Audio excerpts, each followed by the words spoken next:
కథావాణి శ్రోతలకు Telugu short dictionary 9కి స్వాగతం. ఈరోజు తెలుగు షార్ట్ డిక్షనరీ 9లో ఐ అక్షరంతో ప్రారంభమయ్యే పదాల గురించి తెలుసుకుందాం.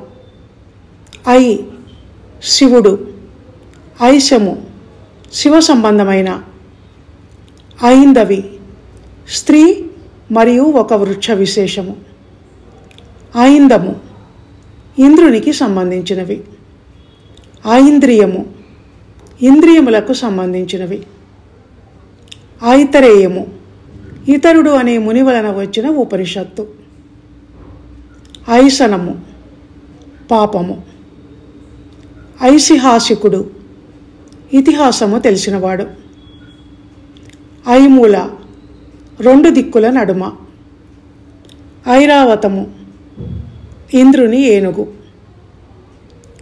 ఐలుడు అంగారకుడు పురూరవుడు, ఐహికము ఇహలోక సంబంధి, ఐళి స్త్రీ,